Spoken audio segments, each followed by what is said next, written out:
नमस्कार दोस्तों, मेरा नाम अमित शर्मा है और आज मैं आपसे अपने करियर और एजुकेशन के बारे में कुछ बातें शेयर करना चाहूँगा।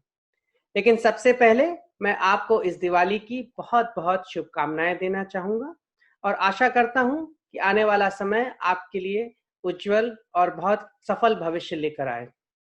इन सब के साथ मैं आपको अपने एकेडमिक करियर के इस जंक्शन पर पहुँचने के लिए भी बहुत-बहुत बधाइयाँ देना चाहूँगा।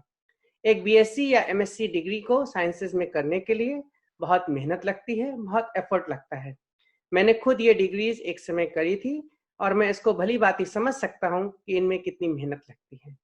लेकिन सबसे पहले मैं आपको अपने बारे में, अपने बैकग्राउंड के बारे में थोड़ा बहुत बताना चाहूँगा।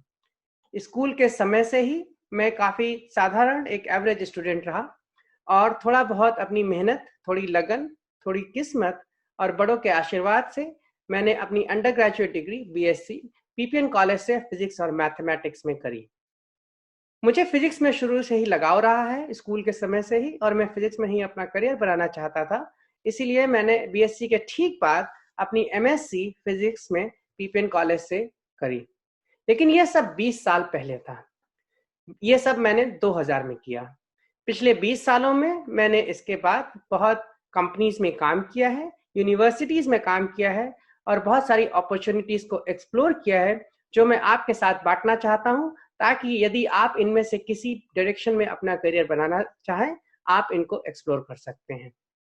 इन सब में जब मैंने एरियाज में काम किया, सबसे पहले मैंने शुरुआत करी ऑप्टिक्स एंड ऑप्टो इलेक्ट्रॉनिक्स से, जहां मैंने भारतीय सेनाओं के लिए सर्वेलेंस सिस्टम्स को डिजाइन एंड डेवलप किया। ये काम मैंने डीआरडीओ में रहते हुए किया। इसके बाद मैंने कुछ साल एक नई रिसर्च फील्ड स्पिनट्रॉनिक्स, इसमें रिसर्च करी। इस फील्ड में हम इलेक्ट्रॉन के स्पिन डिग्री ऑफ फ्रीडम को यूज करते हुए नए नए प्रोडक्ट्स बनाने की प्रयास करते हैं। इसके बाद मैंने कुछ समय नए नए माइक्रो प्रोसेसर्स को बनाने में काम किया। फिर कुछ साल मैंने हार्ड ड्राइव्स की कैपेसिटी को कैसे बढ़ाया जाए, कैसे ज़्यादा से ज़्यादा इंफॉर्मेशन को छोटी से छोटी ड्राइव में स्टोर किया जाए, इस पर रिसर्च करी। और पिछले कुछ सालों से मैं जीनोमिक्स की फील्ड में काम कर रहा हूँ, जहाँ मैं अपनी फिजिक्स और नैनो टेक्नोलॉजी की नॉलेज को यूज़ करते हुए ऐसे प्रोडक्ट्स बना रहा हूँ जहाँ हम डीएनए को रीड कर सकें। डीएनए एक तरीके की एक इंफॉर्मेशन है, एक बुक है हमारी लाइफ की, जहाँ हमें बहुत सारी इंफॉर्मेशन मिलती है। हमारे पैदा होते के समय ही हमारी लंबाई कितनी होगी, हमारे बालों का कलर क्या होगा, हमारी आंखों का कलर क्या होगा, हमें क्या क्या डिजीजेस हो सकती हैं, उनकी प्रोबेबिलिटी क्या है, ये सब डीएनए में एनकोड होता है। और उसको रीड करने से हम इनके बारे में पता कर सकते हैं और इनके सोल्यूशंस खोज सकते हैं। इन सब एरियाज में रिसर्च करते हुए मैंने बहुत सारे डिफरेंट रोल्स किए, जो बताते हैं, दर्शाते हैं कि किस तरीके की अपॉर्चुनिटीज हमें मिल सकती हैं साइंसेज में डिग्रीज लेने के बाद। यदि आप एमएससी करते हैं तो उसके बाद आप किसी भी प्रीमियर लैब में इंडिया में, जैसे कि डीआरडीओ या सीएसआईआर या इसरो, इसमें एज अ साइंटिस्ट काम कर सकते हैं। आप आगे पढ़ाई जारी रख सकते हैं, आप पीएचडी कर सकते हैं। आजकल बहुत अच्छी अच्छी यूनिवर्सिटीज इंडिया या बाहर हैं और आप उनमें एग्जाम्स लिखकर, कई बार बहुत सारे एग्जाम्स या इंटरव्यूज हो सकते हैं, उनको क्लियर करके आगे की पढ़ाई कर सकते हैं। आजकल बहुत सारी research and development corporate area में भी होता है, जहां कंपनी जो कि प्रोडक्ट्स बनाती हैं वो आपको एज ए इंजीनियर हायर कर सकती हैं और आप नए नए प्रोडक्ट्स, जैसे कि एप्पल आईफोन बना रही है या इंटेल माइक्रो प्रोसेसर्स बना रही है, इनको बनाने में योगदान दे सकते हैं या इनकी मैन्युफैक्चरिंग यूनिट ज्वाइन कर सकते हैं।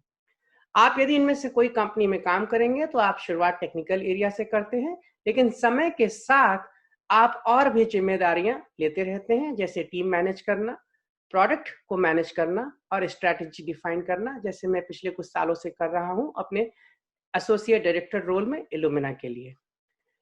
इन सब काम को करते हुए पिछले 20 साल में और अपने कॉलेज और स्कूल के समय में मैंने बहुत सारी चीजें सीखी हैं और कुछ लेसन जो मैंने लर्न किए हैं वो मैं आपके साथ बांटना चाहूंगा।